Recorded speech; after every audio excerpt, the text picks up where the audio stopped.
বিসমিল্লাহির রহমান রহিম।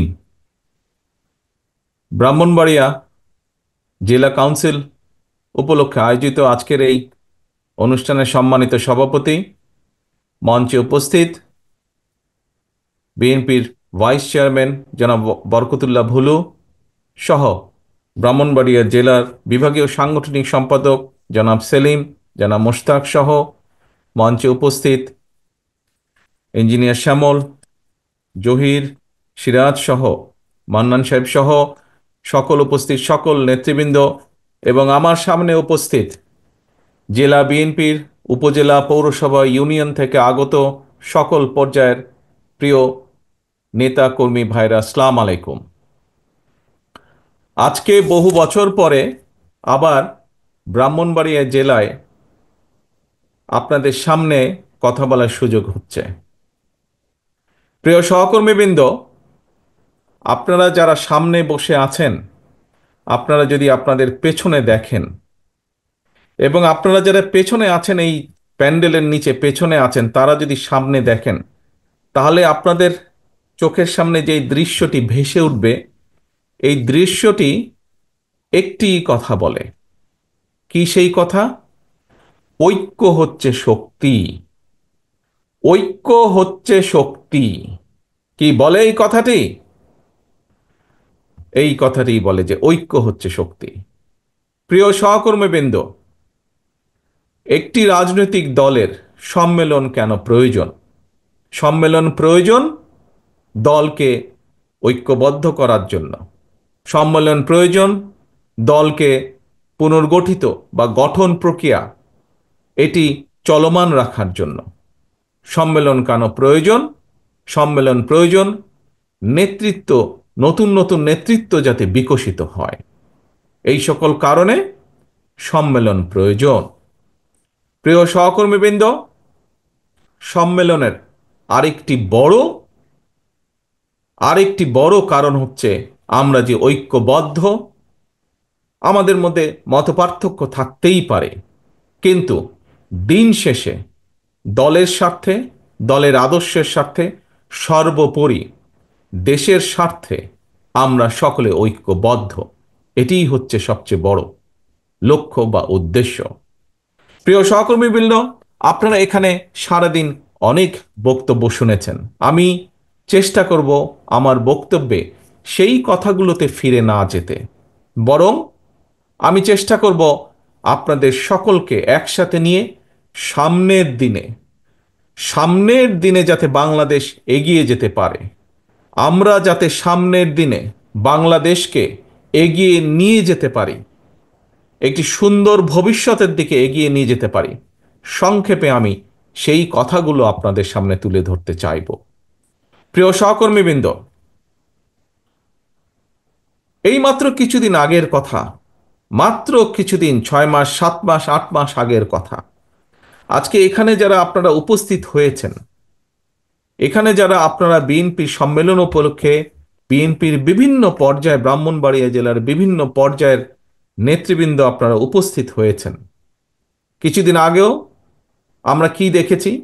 বাংলাদেশে বাংলাদেশ জাতীয়তাবাদী দলের প্রত্যেকটি নেতাকর্মী সহ বিরোধী দল, অর্থাৎ যেই স্বৈরাচার কয়েকদিন আগে পালিয়ে গিয়েছে, এই স্বৈরাচারের বিরুদ্ধে যারা আন্দোলন করেছে, বাংলাদেশের মানুষের গণতান্ত্রিক অধিকারকে প্রতিষ্ঠা করার জন্য, বাংলাদেশের মানুষের কথা বলার অধিকারকে প্রতিষ্ঠিত করার জন্য, তথা বাংলাদেশের মানুষের রাজনৈতিক এবং অর্থনৈতিক অধিকার প্রতিষ্ঠা করার জন্য সেই স্বৈরাচারের বিরুদ্ধে যত মানুষ প্রতিবাদ করেছে, প্রত্যেকটি মানুষকে নির্যাতিত করা হয়েছে, প্রত্যেকটি মানুষ হয়েছে অত্যাচারিত। কাজেই সেই অত্যাচার নির্যাতনের কথা আপনারা নিশ্চয়ই ভুলে যাননি, প্রিয় সহকর্মীবৃন্দ। এই অত্যাচার নির্যাতন শুধু ব্রাহ্মণবাড়িয়ার মানুষই নয়, ব্রাহ্মণবাড়িয়ার বিরোধী দলীয় নেতাকর্মী নয়, ব্রাহ্মণবাড়িয়ার বিএনপির নেতাকর্মী নয়, সমগ্র বাংলাদেশে বিএনপির যত নেতাকর্মী আছে, সকলে এই অত্যাচারের ভিতর দিয়ে, অত্যাচারকে ফেস করেই সকলে এগিয়ে গিয়েছে। প্রিয় সহকর্মীবৃন্দ, আজ যেই স্বৈরাচারের বিরুদ্ধে আন্দোলন করেছিলাম আমরা বিগত 17 বছর ধরে প্রায়, সেই স্বৈরাচার আজ পলাতক। স্বৈরাচারের মাথাটা পালিয়ে গিয়েছে, কিন্তু স্বৈরাচারের কিছু কিছু অবশিষ্ট এখনো রয়ে গিয়েছে বাংলাদেশে। এরা বিভিন্নভাবে মাথা চাড়া দেবার চেষ্টা করছে। এরা বিভিন্নভাবে চেষ্টা করছে নিজেদের অবস্থানকে কোনোভাবে গুছিয়ে নিয়ে আবার দেশটি তাদের দখলে নিতে। প্রিয় সহকর্মীবৃন্দ, তাদের এই লক্ষ্যকে আমরা হাসিল করতে দিতে পারি না।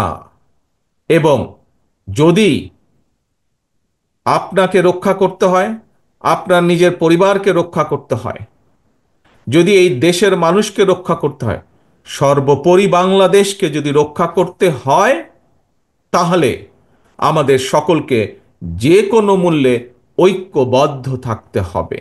এর কোনোই আমাদের বিকল্প নেই। আমি বক্তব্যের শুরুতেই বলেছি, আমাদেরকে যদি বাংলাদেশকে সামনে এগিয়ে নিতে হয়, দেশের মানুষকে যদি শান্তিপূর্ণ উপায়ে এগিয়ে নিতে হয় দেশের সাথে, তাহলে অবশ্যই আমাদেরকে ঐক্যবদ্ধ থাকতে হবে। আমাদের মধ্যে মতপার্থক্য থাকতেই পারে, আমরা বসবো, আমরা আলোচনা করব। এক আলোচনায় শেষ না হলে আবার আলোচনায় বসবো। আলোচনার মাধ্যমেই আমরা সমস্যার সমাধান করব। আলোচনার মাধ্যমেই আমরা সমস্যা উপায় বের করব।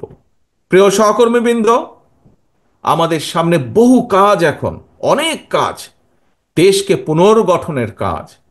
নিশ্চয়ই আপনারা এর মধ্যে পত্র পত্রিকা, রেডিও, টেলিভিশনে শুনেছেন, দেখেছেন কি বাংলাদেশ জাতীয়তাবাদী দলের পক্ষ থেকে আমরা দেশের সামনে আমরা 31 দফা রাষ্ট্র কাঠামো পুনর্গঠন কাঠামোর 31 দফা রূপরেখা আমরা দিয়েছি। সেটি কি? সেটির মধ্যে সংক্ষেপে যদি বলতে হয়, সেটির মধ্যে এই দেশের ভবিষ্যৎ প্রজন্ম সন্তানদের শিক্ষা ব্যবস্থাকে কিভাবে ঠিক করব তার একটি সংক্ষিপ্ত বিবরণ দেওয়া আছে। এই দেশে বেকারদের কর্মসংস্থানের জন্য আমরা কি কি করতে চাই তার কথা উল্লেখ করা আছে। এই দেশের মানুষের স্বাস্থ্য নিয়ে আমরা কি করতে চাই তার কথা উল্লেখ করা আছে। এই দেশের কৃষি ব্যবস্থা আমরা কি করতে চাই তার উল্লেখ করা আছে। এই দেশের শিল্পের ব্যবস্থা আমরা কি করতে চাই আগামী দিনে তার কথা উল্লেখ করা আছে। প্রিয় সহকর্মীবৃন্দ, অর্থাৎ সমগ্র দেশকে পুনর্গঠন করার জন্য কি কি করতে চায় বিএনপি, সমগ্র দেশের মানুষকে বিভিন্ন সমস্যা থেকে পর্যায়ক্রমিকভাবে বের করে আনার জন্য বাংলাদেশ জাতীয়তাবাদী দল, আপনাদের দল কি করতে চায় দেশের জন্য, সেই কথাগুলো বলা আছে। কাজেই আমাদেরকে আজকে সেই কাজগুলো আমাদেরকে বাস্তবায়ন করতে হবে। যেই কাজগুলো বাস্তবায়ন করার মাধ্যমে আমরা দেশের শিক্ষা ব্যবস্থাকে এই দেশের উপযোগী, এই দেশের ভবিষ্যৎ প্রজন্মের উপযোগী করে করতে পারবো, সেই পদক্ষেপ আমাদেরকে গ্রহণ করতে হবে। যেই কাজ করার মাধ্যমে আমরা এই দেশের বেকারদের কর্মসংস্থান করতে পারবো, এই দেশের লক্ষ কোটি মা বোনদের, ভাইদের আমরা কর্মসংস্থানের ব্যবস্থা করতে পারবো, তার উদ্যোগ গ্রহণ করতে হবে। কি করে আমরা কৃষির উৎপাদন বাড়াবো? যে কৃষির উৎপাদন বাড়ানোর মাধ্যমে একদিকে যেমন আমরা কৃষকের হাতে তার দ্রব্যের ন্যায্য মূল্য পৌঁছে দিতে চাই, একইভাবে আমরা বাজারে যে জিনিসপত্রের দামের লাগামহীন গতি, সেই গতিকে আমরা টেনে ধরতে চাই। প্রিয় সহকর্মীবৃন্দ, এই দেশ 20 কোটি মানুষ, 20 কোটি মানুষের জন্য বহু কলকারখানা প্রয়োজন। 20 কোটি মানুষ, অন্তত 20 কোটি মানুষ, এই 20 কোটি মানুষের চাষাবাদের জন্য পানির প্রয়োজন, তার জন্য খাল খনন করতে হবে। আপনারা দেখেছেন কিভাবে এই জেলারই বিভিন্ন নদ নদী খালগুলো কিভাবে, খাল বিলগুলো কিভাবে ভরাট হয়ে গিয়েছে। কিভাবে ভরাট হয়ে যাবার কারণে বর্ষার মৌসুমে একদিকে যেমন বন্যা হয়, শুষ্ক মৌসুমে সেভাবে এলাকার মানুষ পানি পায় না। ঠিক এই অবস্থা বিরাজ করছে বাংলাদেশের পুরা বাংলাদেশের সবগুলো জায়গায়। সেই সমস্যার সমাধান করতে হবে আমাদের, খাল খনন করতে হবে আমাদেরকে, নদীগুলো খনন করতে হবে।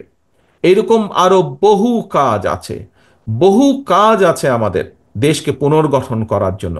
আজকে যদি আমরা শুধুমাত্র নিজেদের স্বার্থ রক্ষার জন্য, নিজেদের স্বার্থ চিন্তা করার জন্য যদি আমরা শুধু তর্কে লিপ্ত থাকি আজ, তাহলে দেশ ধ্বংসের কিনারায় পৌঁছে গিয়েছে। সেই কিনারা থেকে দেশ পড়ে যাবে, সেই দেশকে আর উঠানো সম্ভব হবে না। আজকে যদি আমরা শুধুমাত্র নিজেদের স্বার্থ রক্ষার জন্য যদি তর্ক বিতর্কে লিপ্ত থাকি, সবচেয়ে বড় লাভবান কে হবে? সবচেয়ে বড় লাভবান হবে সেই পালিয়ে যাওয়া স্বৈরাচার, হবে সবচেয়ে বড় লাভবান। প্রিয় সহকর্মীবৃন্দ, থাকতেই পারে, প্রতিবার যেই কথাটি আমি আপনাদের সামনে বলেছি, অন্য অন্য জায়গায় আমি বলেছি, হ্যাঁ, বিভিন্ন মতামত থাকতেই পারে বিভিন্ন বিষয়ে, সেটি রাজনীতির বিষয় হোক, আগামী দিনে সংসদ কিভাবে পরিচালিত হবে সেই বিষয় হোক, আগামী দিনে সংসদের মেয়াদ কত হবে সেই বিষয়ই হোক, যে বিষয়ই হোক না কেন, কোন সরকারের মেয়াদ কত হবে, সংসদের মেয়াদ কত হবে, কত একজন মানুষ কতবার প্রধানমন্ত্রী হতে পারবে, এরকম বিভিন্ন বিষয় থাকতেই পারে। কিন্তু সেই বিষয়গুলো আমরা আলোচনার মাধ্যমে সমাধান করতে সক্ষম। সেই বিষয়গুলো নিয়ে যদি মাত্রা অতিরিক্ত আলোচনা করি আমরা, তাহলে রাষ্ট্র পুনর্গঠন থেকে আমরা পিছিয়ে যাব। এবং রাষ্ট্র পুনর্গঠন থেকে যদি আমরা পিছিয়ে যাই, তাহলে এই দেশ এবং দেশের মানুষ ক্ষতিগ্রস্ত হবে। প্রিয় সহকর্মীবৃন্দ, একটি কথা, একদম সিম্পল কথা, সাধারণ কথা, কি পৃথিবীর যে কোনো গণতান্ত্রিক রাষ্ট্র যদি আমরা দেখি, তাদের মধ্যেও এরকম বিভিন্ন বিষয়ের বিতর্ক থাকে, কিন্তু দিন শেষে সেই বিতর্কর বিষয়গুলো তারা জনগণের উপরে ছেড়ে দেয়, এবং জনগণের মতামতের ভিত্তিতেই সিদ্ধান্ত গ্রহণ করা হয়। অর্থাৎ বিভিন্ন মতামত বিভিন্ন ব্যক্তি বা দলের পক্ষ থেকে জনগণের সামনে উপস্থাপন করা হয়, এবং জনগণের কাছে সেই দায়িত্ব দেওয়া হয়, জনগণ যেটিকে গ্রহণ করবে সেটিকেই গ্রহণ হিসেবে ধরে নেওয়া হয়। এবং সেটি করার উপায় কি? সেটি করার একমাত্র উপায় হচ্ছে নির্বাচন, জাতীয় নির্বাচন। সেটি করার একমাত্র উপায় হচ্ছে কি? বিভিন্ন জায়গায় বিভিন্ন সংগঠনে, যে সকল সংগঠনে নির্বাচনের নিয়ম আছে, সেই নির্বাচনকে অনুষ্ঠিত করা। অর্থাৎ জনগণের হাতে ভোটের মাধ্যমে সেই শক্তি ফিরিয়ে দেওয়া, জনগণের হাতে ভোটের মাধ্যমে সেই বিষয় সম্পর্কে রায় গ্রহণ করা। প্রিয় সহকর্মীবৃন্দ, এই ভোট প্রদানের মাধ্যমে যেই কাজটি হয়, সেটি একটি, সেই কাজটি হলো জবাবদিহিতাকে প্রতিষ্ঠিত করা। জবাবদিহিতা। আমরা এই যে বিগত 15 বছর কি দেখেছি? 15 বছর জনগণের ভোট দেওয়ার কোনো উপায় ছিল কি? জনগণের কি ভোট দেওয়ার কোনো শক্তি বা ক্ষমতা ছিল কি? কি ভাই ছিল? সেটি জাতীয় পর্যায়ে হোক অথবা সেটি যে কোনো পর্যায়ে, জনগণ কি ভোট দিতে সক্ষম ছিল বিগত 15 বছর? কি জনগণের ভোট দেওয়ার সেই ক্ষমতা ছিল না। জনগণের ভোট দেওয়ার ক্ষমতাকে অস্ত্রের বলে কেড়ে নেওয়া হয়েছিল।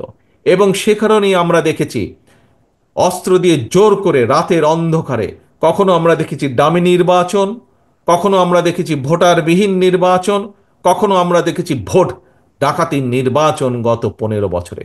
এবং সে কারণেই আমরা কি দেখেছি? সে কারণে দেখেছি আপনাদের এলাকায় উন্নয়নের নাম করে সমগ্র বাংলাদেশে বিভিন্ন জায়গায়, খোদ রাজধানী থেকে বিভিন্ন জায়গায় উন্নয়নের নাম করে সামান্য কিছু জিনিস মানুষকে দেখিয়েছে, কিন্তু এর বিনিময়ে লক্ষ কোটি কোটি টাকা, হাজারো কোটি টাকা বিদেশে পাচার করে নিয়ে গিয়েছে তারা। আমরা দেখেছি কি হয়েছে, আপনারা তার সাক্ষী, সমগ্র বাংলাদেশের মানুষ তার সাক্ষী। পত্র পত্রিকায় সেগুলো বের হয়ে আসছে। কোন রকম জবাবদিহিতা ছিল না বলেই বাংলাদেশের প্রত্যেকটি প্রতিষ্ঠানকে ধ্বংস করে দেওয়া হয়েছে। কোনো যোগ্য লোককে প্রতিষ্ঠানগুলো চালানোর সুযোগ, পরিচালনা করার সুযোগ দেওয়া হয়নি। শুধুমাত্র যারা তাদের দলীয় লোক ছিল তাদেরকে দিয়ে বিচার ব্যবস্থা বলুন, বাংলাদেশের যে কোনো রাষ্ট্রের যে কোনো সংগঠন বলুন, যে কোনো প্রতিষ্ঠান বলুন, সেগুলো থেকে যোগ্য লোককে সরিয়ে দেওয়া হয়েছিল। এবং সে কারণেই বাংলাদেশের প্রত্যেকটি প্রতিষ্ঠান, রাষ্ট্রের প্রত্যেকটি প্রতিষ্ঠান ধ্বংস হয়ে গিয়েছে। প্রিয় সহকর্মীবৃন্দ, সেই শিক্ষাই বলুন, বিচার ব্যবস্থায় বলুন, নির্বাচনের ব্যবস্থায় বলুন, প্রত্যেকটি ব্যবস্থাকে আবার পুনর্গঠন করতে হবে। প্রিয় সহকর্মীবৃন্দ, এই পুনর্গঠন প্রক্রিয়া আমরা যত দ্রুত শুরু করতে পারব, রাষ্ট্র কাঠামোর এই পুনর্গঠন প্রক্রিয়া আমরা যত দ্রুত শুরু করতে পারব, দেশকে আমরা তত দ্রুত আমরা উন্নত করতে পারবো। এই পুনর্গঠন প্রক্রিয়া আমরা যত দ্রুত শুরু করতে পারবো, বাংলাদেশের মানুষের সমস্যার পরিমাণ ধীরে ধীরে আমরা তত দ্রুত কমিয়ে আনতে সক্ষম হব। প্রিয় সহকর্মীবৃন্দ, আজকে আপনারা যারা এই সম্মেলন উপলক্ষে এখানে উপস্থিত হয়েছেন, আপনাদের পরিচয় কি? রাজনৈতিক পরিচয়? আপনাদের পরিচয় হচ্ছে আপনারা শহীদ রাষ্ট্রপতি জিয়াউর রহমানের সৈনিক। আপনাদের পরিচয় হচ্ছে আপনারা দেশনেত্রী খালেদা জিয়ার সৈনিক।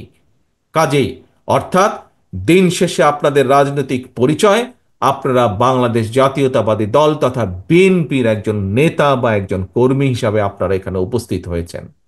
সহকর্মীবৃন্দ, নিশ্চয়ই এই যে 5ই আগস্টের পরে, যে স্বৈরাচার 5ই আগস্ট পালিয়ে গেল, তারপরে আপনারা যখনই আপনাদের ঘর থেকে প্রতিদিন বের হয়েছেন, আপনাদের এলাকার মানুষ কি আপনাদের কাছে জানতে চায় না কি ভাই তোমরা দেশ নিয়ে কি চিন্তা করছো, দেশ নিয়ে কি করবা? জানতে চায় না এরকম কথা? জানতে চায় এরকম কথা? আপনারা যখন বের হন ঘর থেকে, যখন হাটে বাজারে মসজিদে মাদ্রাসায় বা বিভিন্ন জায়গায় আপনাদের সাথে বিভিন্ন মানুষের দেখা হয়, যখন জানে আপনি বিএনপির একজন নেতা, আর যখন জানে আপনি বিএনপির একজন কর্মী, দেশ নিয়ে আপনাকে জিজ্ঞেস করে না আপনাকে? আপনাকে কেন জিজ্ঞেস করে?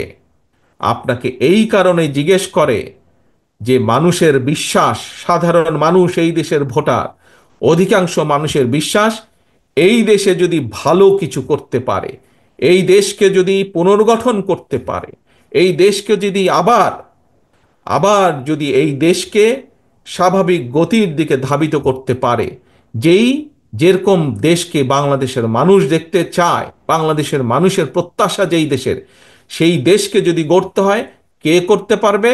আপনারাই একমাত্র করতে পারবেন। অর্থাৎ বাংলাদেশ জাতীয়তাবাদী দল বিএনপি একমাত্র এই দেশকে জনগণের প্রত্যাশা অনুযায়ী গড়ে তুলতে সক্ষম হবে। মানুষ এটি বিশ্বাস করে বলেই আপনার কাছে জানতে চায় দেশের ভবিষ্যৎ কি। আপনার কাছে জানতে চায় কিভাবে আপনার দল দেশকে পুনর্গঠন করব। প্রিয় সহকর্মীবৃন্দ, প্রিয় ভাই বোনেরা, বিএনপি বাংলাদেশের সবচাইতে বড় রাজনৈতিক দল। এটি আমাদের সাথে অন্য অন্য যত রাজনৈতিক দল আছে যারা আন্দোলনে আমাদের সাথে ছিলেন, পাশে ছিলেন, প্রত্যেকটি রাজনৈতিক দলের নেতৃবৃন্দ একই কথা বলেন। যেহেতু বিএনপি সবচাইতে বড় রাজনৈতিক দল, সেই জন্য আপনাদের দায়িত্ব কিন্তু সবচাইতে বড়, আপনাদের দায়িত্ব সেই জন্য সবচাইতে কঠিন। প্রিয় সহকর্মীবৃন্দ, যখন আপনি জীবনে একা ছিলেন, তখন আপনি একা ছিলেন। আজ আপনার দায়িত্বে এসে পড়েছে, কাঁধে দায়িত্ব পড়েছে সংসারের। সংসারে 2 জন, 5 জন, 7 জন, যে কয়জন মানুষ হোক, সেই মানুষের দায়িত্ব যেরকম আপনার, ঠিক একইভাবে বিএনপির একজন কর্মী হিসাবে, শহীদ জিয়া খালেদা জিয়ার একজন কর্মী হিসাবে আপনাদের দায়িত্ব সমগ্র বাংলাদেশের। আপনারা কি, প্রিয় ভাই বোনেরা, প্রিয় সহকর্মীবৃন্দ, আপনারা কি দেশের দায়িত্ব নেওয়ার জন্য প্রস্তুত আছেন? দেশের দায়িত্ব, দেশকে পুনর্গঠন করার জন্য প্রস্তুত আছেন? আছেন, ধন্যবাদ। সকলকে ধন্যবাদ। যদি এই দায়িত্ব আপনাদেরকে পালন করতে হয়, যদি এই দায়িত্ব আপনারা সঠিকভাবে পালন করতে চান, তাহলে সবচাইতে পূর্ব শর্ত হচ্ছে, 1 নম্বর শর্ত হচ্ছে, তাহলে আমাদের সকলকে যে কোনো মূল্যে ঐক্যবদ্ধ থাকতে হবে। যে কোনো মূল্যে আমাদের বিএনপির প্রতিটা নেতাকর্মীকে আমাদের ঐক্যবদ্ধ থাকতে হবে, এবং ঐক্যবদ্ধ থেকে দেশের মানুষকে দিক নির্দেশনা দিতে হবে, দেশের মানুষকে পথ দেখাতে হবে, যে পথে আমরা গেলে দেশের সমস্যার সমাধানগুলো করতে পারবো। এবং বিএনপি হিসাবে দেশের মানুষ আপনাদের কাছ থেকে এই প্রত্যাশা করে, এই দায়িত্ব প্রত্যাশা করে যে বিএনপি ঐক্যবদ্ধ থাকবে। বিএনপি শুধু একাই ঐক্যবদ্ধ থাকবে না, একই সাথে বিএনপি যে সকল রাজনৈতিক দল সহ যে সকল মানুষ, যে সকল সংগঠন যাদের কাছে 1 নম্বর এজেন্ডা হচ্ছে এই দেশ এবং এই দেশের মানুষ, তাদের সকলকে বিএনপি ঐক্যবদ্ধ রাখবে। আমরা তো ঐক্যবদ্ধ থাকবই, দেশনেত্রী খালেদা জিয়ার নেতৃত্বে আমরা সকলে ঐক্যবদ্ধ থাকব। একই সাথে বিএনপি হিসাবে আমাদের দায়িত্ব হচ্ছে দেশের বাকি সকল মানুষকে ঐক্যবদ্ধ থাকা। এই যে দেখুন, আপনারা আজকে সকলে মিলে ঐক্যবদ্ধ হয়ে একটি সম্মেলন অনুষ্ঠানে একত্রিত হয়েছেন। দেখুন কত সুন্দর লাগছে, শুধু সুন্দরই লাগছে না, কত বৃহৎ একটি সম্মেলন অনুষ্ঠান আজকে এখানে অনুষ্ঠিত হচ্ছে, কত শান্তিপূর্ণ একটি অনুষ্ঠান এখানে অনুষ্ঠিত হচ্ছে। এবং এর ক্রেডিট, এর কৃতিত্ব শুধু যে যারা মঞ্চে ওই নেতৃবৃন্দ বসেছে তাদের একার না, বরঞ্চ আমি মনে করি আজকে যে এই সুন্দরভাবে যে সম্মেলনটি অনুষ্ঠিত হচ্ছে, এর মূল কৃতিত্ব হচ্ছে প্যান্ডেলের নিচে আমার যে সকল নেতাকর্মী বসে আছেন, শান্তিপূর্ণভাবে বসে আছেন, আপনাদের প্রত্যেকের কৃতিত্ব হচ্ছে আজকের এই সম্মেলনকে সফল করার। প্রিয় সহকর্মীবৃন্দ, আমরা একটি রাজনৈতিক দল হিসাবে আমাদের বক্তব্য থাকবে দেশকে নিয়ে। রাজনৈতিক দল হিসাবে আমাদের আদর্শ থাকবে দেশের মানুষের কিভাবে ভালো করা যায়। রাজনৈতিক দল হিসাবে আমাদের দায়িত্ব থাকবে দেশের মানুষের ভালো কিছু চিন্তা করা, সামনের দিকে এগিয়ে নিয়ে যাওয়া দেশকে। থাকতে পারে অন্য দলের সাথে আমাদের মতপার্থক্য, আমরা সেই দলগুলোকে সাথে নিয়ে বসবো, আলোচনা করব। কিন্তু দিন শেষে আমাদেরকে মনে রাখতে হবে, আমরা যাই বলি না কেন, আমরা যাই করি না কেন, সমর্থন আসতে হবে জনগণের পক্ষ থেকে, সমর্থন আসতে হবে জনগণের কাছে থেকে। প্রিয় সহকর্মীবৃন্দ, সেজন্যই আমি বলি, সেজন্যই আমি একটি কথা বলি, আমাদেরকে থাকতে হবে জনগণের সাথে, আমাদেরকে রাখতে হবে জনগণকে সাথে। কারণ জনগণ আছে বলেই আমরা আছি। এই যে আমরা বলি বিএনপি এত বড় দল, কেন বলি এই কথাটি?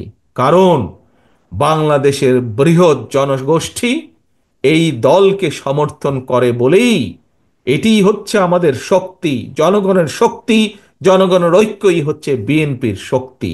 যেহেতু জনগণ আমাদের সাথে আছে, জনগণের সাথে আমরা আছি, যেহেতু জনগণ আমাদের পেছনে আছে, যেহেতু জনগণ আমাদের কাছে প্রত্যাশা করছে, জনগণ সমর্থন দিচ্ছে, সেই জন্যই বিএনপি আজ বাংলাদেশের সর্ববৃহৎ দল।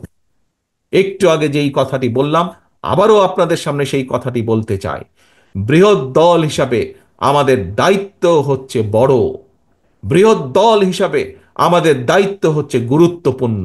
এখানে উপস্থিত প্রত্যেকটি মানুষের, প্রত্যেকটি নেতাকর্মীর দায়িত্ব হচ্ছে অনেক বড়, প্রত্যেকটি নেতাকর্মীর দায়িত্ব হচ্ছে অনেক গুরুত্বপূর্ণ। প্রিয় সহকর্মীবৃন্দ, প্রিয় আমার নেতৃবৃন্দ, আপনারা হয়তো কেউ বলতে পারেন নিজের মনে মনে, আরে ভাই আমি তো ইউনিয়নের একটা নেতা, আমার কি দায়িত্ব? No, no, no. আপনি ইউনিয়নের নেতা হতে পারেন, চিন্তা করে দেখুন তো, আপনি ইউনিয়নের নেতাই হন আর পৌরসভার ওয়ার্ডের নেতাই হন, আপনি যখন সকালে ঘর থেকে বের হন, যখন মানুষ দেখে বিএনপির এই ইউনিয়নের নেতাটি হেঁটে যাচ্ছে, যখন মানুষ দেখে এই ইউনিয়নের এই ওয়ার্ডের এই বিএনপির নেতাটি হেঁটে যাচ্ছে, আপনাকে মানুষ সালাম দেয় না? আপনার সাথে সমস্যার কথা আলোচনা করে না?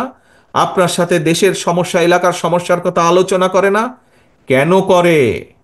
কারণ তারা আপনার উপরে ভরসা করতে চায়। তারা বিশ্বাস করে যে আপনি কোনো না কোনো একটি উপায় বের করে দিবেন, কোনো না একটি উপায় বাতলে দিবেন আপনি। আপনাকে ভরসা করা যায়, আপনি বিএনপির নেতা, আপনাকে ভরসা করা যায়, আপনি বিএনপির একজন কর্মী। এলাকার সমস্যার সমাধান হোক অথবা কোনো একটি সমস্যা হোক, আপনার কাছে যদি তুলে ধরতে পারে, আপনি হয়তো সেই সমস্যার সমাধান করতে পারবেন। এই বিশ্বাস মানুষের আছে। সেই জন্যই সহকর্মীবৃন্দ, আমাদের আচার আচরণ, আমাদের কথাবার্তা, আমাদের চিন্তা ভাবনা, আমাদের চলাফেরা তেমনই হতে হবে। যেমন চিন্তা ভাবনা হলে, যেমন চলাফেরা হলে, যেমন উঠা বসা হলে মানুষের আস্থা আমরা পাবো। মানুষের আস্থা যত পাবো আমরা, আমাদের রাজনীতি তত সফল হবে। মানুষের সমর্থন যত পাবো আমরা, ততই আমাদের দল শক্তিশালী হবে এবং আপনার সম্মানও বৃদ্ধি পাবে। কাজেই আপনার নিজের সম্মান যদি বৃদ্ধি করতে হয়, দলের সম্মান যদি বৃদ্ধি করতে হয়, অবশ্যই আমাদের কথাবার্তা, আমাদের প্রত্যেকটা মানুষের বিএনপির প্রত্যেকটা মানুষের, বিএনপি, যুবদল, ছাত্রদল, স্বেচ্ছাসেবক, কৃষক দল, শ্রমিক দল, আইনজীবী ফোরাম, যেই হোক না কেন, অর্থাৎ যার পরিচয় বিএনপি, এরকম প্রত্যেকটি মানুষের উঠা বসা চলাফেরা কথাবার্তা সেই রকম হতে হবে, যেরকম হলে একজন সাধারণ মানুষের তার প্রতি শ্রদ্ধা সম্মান বৃদ্ধি পাবে। পরিশেষে কথা একটি, প্রিয় সহকর্মীবৃন্দ, আমাদের সকলকে ঐক্যবদ্ধ থাকতে হবে। বিএনপির প্রত্যেকটি নেতাকর্মীকে ঐক্যবদ্ধ থাকতে হবে, এবং বিএনপির সর্বোপরি দায়িত্ব হচ্ছে আমরা গণতন্ত্রের পক্ষের প্রতিটি মানুষ বাংলাদেশের, আমরা গণতন্ত্রের পক্ষের প্রতিটি সংগঠন, প্রতিটি দলকে আমরা ঐক্যবদ্ধ রাখার চেষ্টা করব। এবং আমরা যত বেশি ঐক্যবদ্ধ থাকব, তত আমরা দেশকে সামনের দিকে এগিয়ে নিয়ে যেতে পারবো। আপনাদের মনে রাখতে হবে, একটি কথা আমাদের পরিষ্কার মনে রাখতে হবে, বিএনপি 1975 সালের পরে যখন দেশ ভেঙে পড়েছিল, এখানে বহু মুরব্বী উপস্থিত আছেন, তাদের মনে আছে 75 সালের পরে দেশ যেরকম ভেঙে পড়েছিল, দুর্ভিক্ষে ছেয়ে গিয়েছিল, দুর্ভিক্ষে লক্ষ লক্ষ মানুষ মারা গিয়েছিল। শহীদ রাষ্ট্রপতি জিয়াউর রহমানকে যখন দেশের মানুষ দায়িত্ব দিলেন, আমরা দেখেছি শহীদ রাষ্ট্রপতি জিয়াউর রহমান কিভাবে দেশে খাদ্য উৎপাদন বৃদ্ধি করলেন, কিভাবে এই দেশের কলকারখানা প্রতিষ্ঠিত করলেন। একইভাবে 90-এ স্বৈরাচার যখন দেশকে ধ্বংস করে দিয়েছিল, আমরা দেখেছি পরবর্তীকালে 91 সালে যখন দেশনেত্রী খালেদা জিয়ার নেতৃত্বে দেশের মানুষ বিএনপিকে দায়িত্ব দিয়েছে, সেই সময় কিভাবে দেশনেত্রী খালেদা জিয়া আবার দেশকে পুনর্গঠন করেছিলেন। প্রিয় সহকর্মীবৃন্দ, এখন আপনাদের পাল্লা। দেশের মানুষ তাকিয়ে আছে আপনাদের দিকে। আপনারা কিভাবে দেশকে পুনর্গঠন করবেন, কিভাবে দেশকে সামনে এগিয়ে নিয়ে যাবেন। ষড়যন্ত্রকারীরা কিন্তু বসে নেই। বিভিন্ন দাবি দাওয়ার উছিলায়, বিভিন্নভাবে, বিভিন্ন রকম ষড়যন্ত্রের মাধ্যমে তারা তাদের ষড়যন্ত্র অব্যাহত রেখেছে। এই ব্রাহ্মণবাড়িয়া সহ সারা বাংলাদেশে আমাদের লক্ষ লক্ষ নেতাকর্মী গত 15 বছর অত্যাচারিত হয়েছে, নির্যাতিত হয়েছেন। আমাদের শত হাজারো নেতাকর্মী গুম হয়েছে, খুন হয়েছে। কিন্তু বিএনপি থেমে থাকে নাই। বিএনপি জনগণকে সাথে নিয়ে, মানুষকে সাথে নিয়ে আন্দোলনকে এগিয়ে নিয়ে গেছে। আলহামদুলিল্লাহ, বাংলাদেশের জনগণ ঐক্যবদ্ধভাবে, একত্রিতভাবে গণ অভ্যুত্থানের মাধ্যমে 5ই আগস্ট স্বৈরাচারকে বিদায় করেছে। এখন কাজ একটি, লক্ষ্য একটি, কথা একটি, দেশ পুনর্গঠন করতে হবে, দেশকে গড়ে তুলতে হবে, দেশকে সামনে এগিয়ে নিয়ে যেতে হবে। তার জন্য আমাদেরকে ঐক্যবদ্ধ থাকতে হবে। আসুন আজকের এই সম্মেলনে আমরা প্রতিজ্ঞা গ্রহণ করি, যে কোনো মূল্যে আমরা বিএনপির প্রতিটি নেতা কর্মী আমরা ঐক্যবদ্ধ থাকব। কোনো সমস্যা হবে, কোনো বিষয় থাকবে, আমরা আলোচনা করব, টেবিলে বসবো, আলোচনা করব, টেবিলে বসে আলোচনা করে আমরা সমস্যার সমাধান করব, কিন্তু আমরা ঐক্যবদ্ধ থাকব। আজকের সম্মেলনে এটি হোক আমাদের প্রথম প্রতিজ্ঞা। কি আমরা এই প্রতিজ্ঞা নিতে পারি? আমরা যে কোনো মূল্যে আমরা ঐক্যবদ্ধ থাকব। আসুন এটিই হোক আমাদের আজকের প্রতিজ্ঞা, এটিই হোক আমাদের আজকের শপথ। এবং আমাদের দ্বিতীয় শপথ হচ্ছে, যে কোনো মূল্যে ঐক্যবদ্ধভাবে বাংলাদেশের জনগণকে সামনে নিয়ে আমরা দেশকে পুনর্গঠন করব। আবার কি ভাই, দেশকে আমরা পুনর্গঠন করব? কি দেশকে আবার পুনর্গঠন করব? ইনশাল্লাহ, এই হোক আমাদের প্রতিজ্ঞা। প্রিয় সহকর্মীবৃন্দ, আজকে এই যে সম্মেলন অনুষ্ঠান, এই সম্মেলন অনুষ্ঠানের প্রথম পর্ব আমরা আজ এখানে সমাপ্ত করতে চাই। আমি আমার ব্রাহ্মণবাড়িয়ার জেলার যে সকল নেতৃবৃন্দ আছেন, সকল নেতৃবৃন্দর সাথে আলাপ আলোচনা করে ইনশাল্লাহ অতি শীঘ্র আমরা সম্মেলনের দ্বিতীয় পর্বের তারিখ আমরা ঘোষণা করব, এবং দ্বিতীয় পর্বের তারিখ ঘোষণার মাধ্যমে আমরা সম্মেলন অনুষ্ঠানের দ্বিতীয় পর্ব আমরা অনুষ্ঠিত করব ইনশাল্লাহ। কিন্তু আজ যেই শপথ, আপনারা আস্তে আস্তে আস্তে, তালি বাজালে বুঝবেন না তো, তালি বাজালে বুঝবেন না, বসুন, একটু বসুন, 1 মিনিটে ছেড়ে দেবো আপনাদেরকে, আমি সকলকে। বসুন, প্রথমে বসুন সকলে, প্রথমে সকলে বসুন। বসুন, বসুন, বসুন, বসুন। বসতে হবে, বসতে হবে, বসতে হবে। একটু বসুন সকলে। আমরা কি প্রতিজ্ঞা গ্রহণ করেছি? প্রথম 1 নম্বর প্রতিজ্ঞা, ঐক্যবদ্ধ থাকতে হবে। কি সকলে ঐক্যবদ্ধ আছি আমরা? আমরা সকলে ঐক্যবদ্ধ আছি। ইনশাআল্লাহ আমরা সকলে ঐক্যবদ্ধ আছি। মনে রাখতে হবে, ঐক্য, ঐক্য, ঐক্য।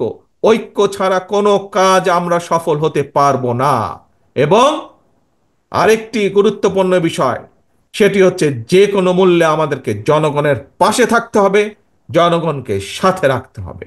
আসুন, প্রথম পর্ব যেরকম আমরা আজ সুন্দরভাবে, সফলভাবে আল্লাহর রহমতে শেষ করেছি, আমরা যাতে একইভাবে সুন্দরভাবে, সফলভাবে দ্বিতীয় সম্মেলনের দ্বিতীয় অংশ যাতে আমরা আগামী কয়েকদিনের মধ্যে সুন্দরভাবে সম্পন্ন করতে পারি, এই দোয়া চেয়ে এবং আমরা সকলে ঐক্যবদ্ধ থাকব, এই শপথ গ্রহণের মাধ্যমে সেই প্রত্যাশা রেখে আমি আমার বক্তব্য শেষ করছি। আল্লাহ হাফেজ।